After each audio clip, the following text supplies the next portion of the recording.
March 31st, 7 p.m. The day that would single-handedly decide the future of students around the world finally arrived. Ivy Day. It took me 5 minutes to check all my university portals, hoping for the best. Congratulations, Daisy. I am delighted to inform you that the Committee of Admissions has admitted you to Columbia's class of 2026. Is what I wanted it to say. Rather, I was hit with 5 different versions of, Dear Daisy, I regret to inform you that we cannot offer you a place in the class of 2026. It was at that moment that I had realized that I've been rejected by all the US schools that I applied to. Surprisingly, I didn't cry initially, but hours later, and many moments after that, the tears wouldn't stop flowing. I started to overthink everything that I could have done these past 4 years. Why didn't I do this? Why didn't I do that? What did they do that I should have done? Why not me? University has always been a subject that I've actively avoided in conversations, but it's never been able to leave the back of my mind. I was in grade 3 when my older sister was admitted into Duke University on a full scholarship. I was so proud of my sister that I even changed my Instagram username to Duke Daisy, and even now I proudly tell people that my sister went to Duke, whenever people ask me why I have a Duke sweater or why my backpack also has Duke on it. Even though I didn't understand much about universities and the application process then, I knew this was a remarkable feat. Coming from a low-income family, not having to pay large amounts of money for their children to attend school was probably the dream of any immigrant parent. However, the celebration also came with an immense pressure to live up to her standards. The idea that I needed to make my parents proud by the university that I went to was then planted in my mind, because now that I had more access and support about universities than my sister growing up, why wouldn't I be able to do the same? Therefore, I knew that I needed to aim higher and start earlier. To even consider myself successful, I also needed to get into a US university on a full scholarship, perhaps a more prestigious school than Duke. With this goal in my naive 9-year-old mind, I decided that if I wanted to go to the US, I had to follow the exact steps my sister took to the T, because if it worked for her, surely it'd work for me. From that day on, I started my journey to obtain 1,000 service hours, achieve a 99 average in my top 6, become an active leader in various clubs, and the list goes on. To me, it was the perfect formula, until it wasn't. I volunteered at the same environmental and political organizations that she did, but found no interest in those topics. I worked day and night to complete my assignments, but could only ever reach a 95. I even tried reading the same books that she did, but couldn't even understand what they were saying. I soon realized that this perfect formula was designed to work for only one person, my sister. And surprise, surprise, I'm not her. However, that didn't stop me from pursuing my goal, because I looked deeper into why this method worked for her and boiled it down to passion. All I needed to do was to find my passion so I could join clubs and volunteer at places that I actually cared about, and everything else would fall into place, right? Well, much easier said than done. I joined different clubs every year, read books taking place all around the world, and even volunteered at random places in hopes of miraculously finding my passion there. However, time and time again, I would be disappointed with the results. So, I stopped trying. I was tired of putting my time and energy into something and getting nothing in return. So, I gave up. And that's the one thing I regret doing. You see, I'm a terrible procrastinator. Not only do I put off work, but I also like to avoid negative feelings because I don't like the way it makes me feel.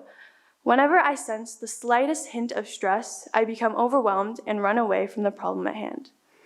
Because I was frustrated that all my efforts were going nowhere, I eventually just shut out the topic of university entirely and proceeded to go about the next few years of high school, avoiding the topic at all costs. I honestly loved it when people said, "Oh, you're so young, don't even worry about university," because it allowed me to justify my inaction towards my goal of getting into a US university.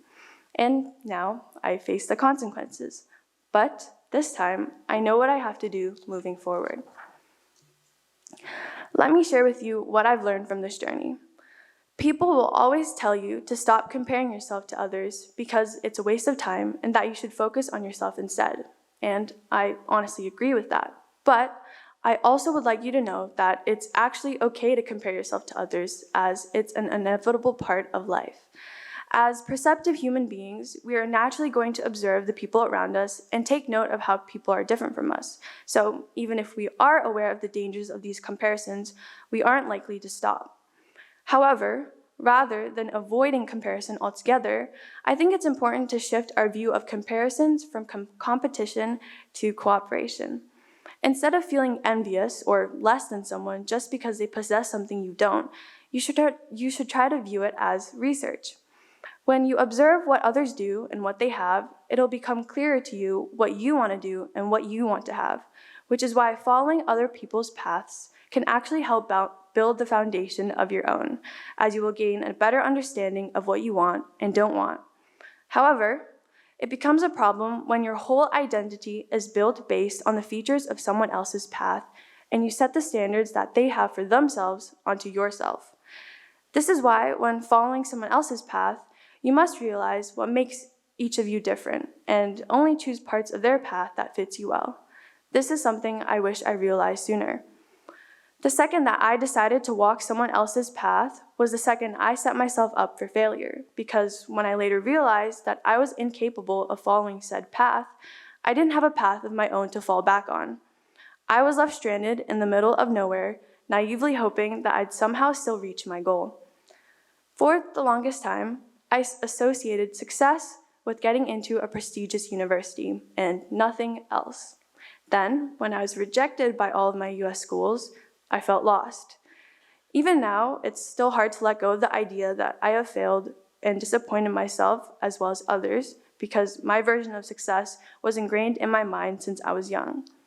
This is why you cannot build your identity around one type of achievement.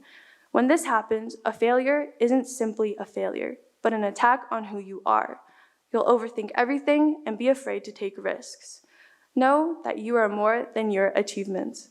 If you fail, you are still the same person who achieved, but now you have an opportunity to learn and improve from life's greatest lesson: failure. Failure will give you the opportunity to realize what you're good and not good at, and even lead you to the right doors. I applied for prefect last year, and as you can see, I didn't get in. But it led me to a new path that I didn't even realize at the time. Not being prefect allowed me to be this year's Walker House Comco, and I discovered that I absolutely love design. I also discovered that while it might be desirable to be a leader, it might not be the best fit for me because I enjoy being in a supporting role as I find it more fulfilling. I used to hate that I wasn't a natural-born leader because, quite frankly, being a follower is rarely viewed admirably in society. However, I've gradually realized the importance of different roles in reaching any goal. Not everyone can or should be a leader. Leaders also need their devoted supporters. Being a supporter doesn't mean that you lack the ambition and drive as a leader. It just means that you have other strengths to offer that would be better suited somewhere else. So, to the S1 sitting in the room today applying for leadership positions, if you don't get the position you want, firstly, please don't be too hard on yourself and know that you haven't disappointed or failed anyone.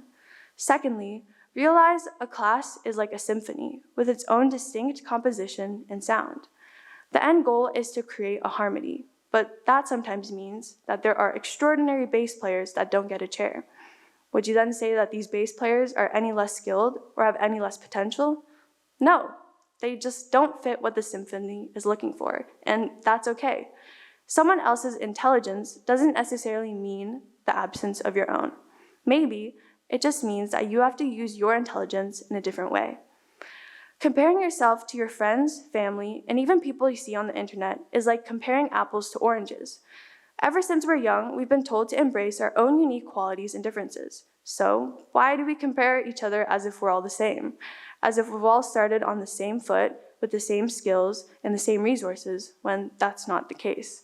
We're all at different stages of our lives and growing at different rates. So why do we feel that one path is better than the other? The reason why life is so amazing is because there's so many different ways to live it. I may not realize it now, but being rejected by those US universities could be a blessing in disguise, as it opens new doors for me in Canada. I want to remind you that, for the most part, a degree is a degree. Even if it's from a different place, it's still a degree.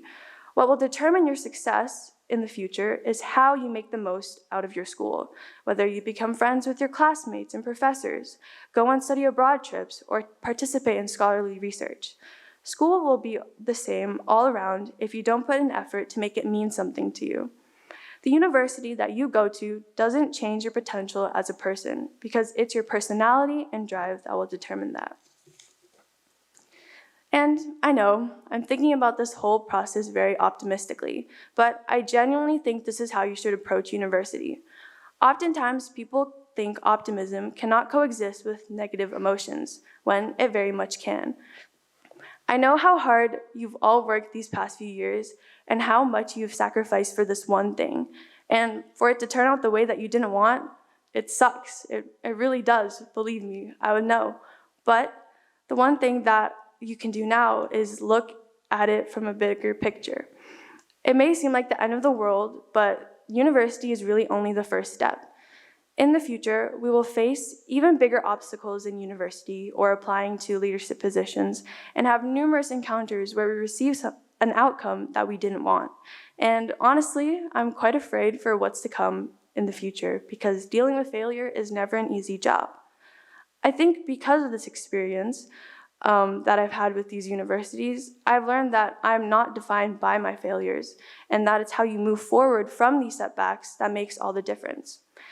Even though I spent sleepless nights writing my applications minutes before they were due, I still feel a sense of accomplishment after finishing my university applications because I never thought that I'd be able to write so much about myself.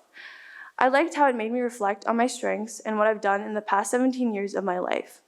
Plus, what other time in my busy school life would I have realistically sat down and thought about all the achievements in my life or what I found joy in? But I'm not going to stand here and act like it was all sunshine and rainbows because I simply enjoyed the process of discovering myself. I'm honestly not super happy that these schools rejected me, but being able to reflect like this afterwards will help me start my journey on figuring out how to channel all this disappointment and regret into a more productive manner because I know that I can and will do better in the future. I recognize that I can't change the past, but what I can change now is my mindset. Your mentality is what's going to be with you forever, and that will show you what success truly is. Now, will you please rise and sing hymn number 418, Draw the Circle Wide. Thank you.